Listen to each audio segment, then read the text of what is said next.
Terminar con una relación no tiene que entenderse como un fracaso. El fracaso de nuestra autonomía emocional vendría dado si nos empeñamos en continuar con una relación insana, improductiva y carente de evolución. O sea, una relación en la que nos es imposible amar con pureza e intensidad. Porque como en su día afirmó la fantástica Frida Kahlo, es mejor no demorarse donde uno no puede amar. Y es que lo que no dejamos ir, lo cargamos. Lo que cargamos nos pesa, y lo que nos pesa nos hunde. Partiendo de esta base, es esencial que entendamos que el miedo y la duda son normales, y que muchas veces nos acompañan a lo largo de nuestra vida. Pero sobre todo, debe quedarnos claro que el amor a cualquier precio es una manera de suicidarnos emocionalmente. Saber cerrar etapas, un paso de madurez emocional. Es difícil concretar cuando debemos cerrar etapas.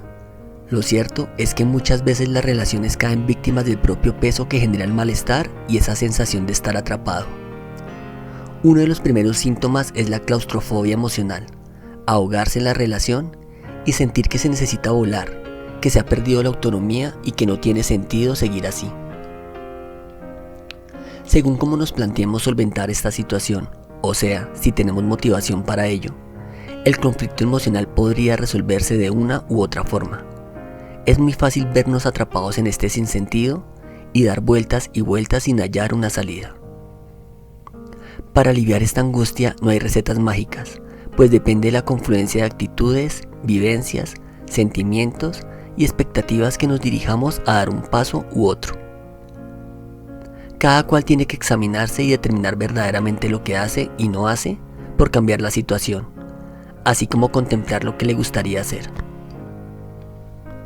En estos momentos tan decisivos suele amenazarnos en forma de profundo dolor el miedo al vacío. Ese temor a irse es normal, por eso es indispensable indagar en lo que deseamos y estamos dispuestos a hacer, así como en las motivaciones del otro miembro de la historia. Si decidimos volar, tenemos que tener en cuenta que probablemente no sea lo que en un principio nos mantiene en la calma.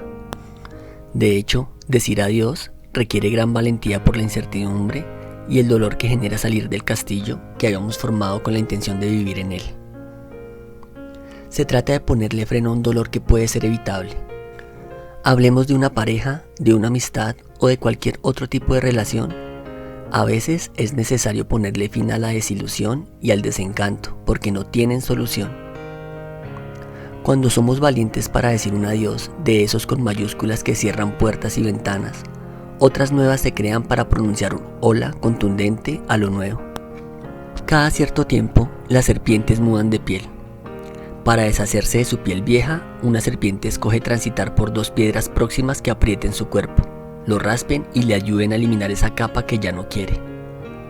Como es natural, este tránsito no es agradable, de hecho, les provoca dolor, pero esta acción le ayuda a desprenderse de lo que ya está desgastado para dar lugar a lo nuevo.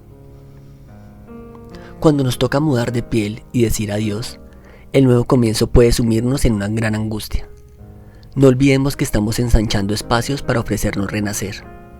Es inevitable el sufrimiento cuando toca cerrar algunas puertas, pero hacerlo es sinónimo de quererse.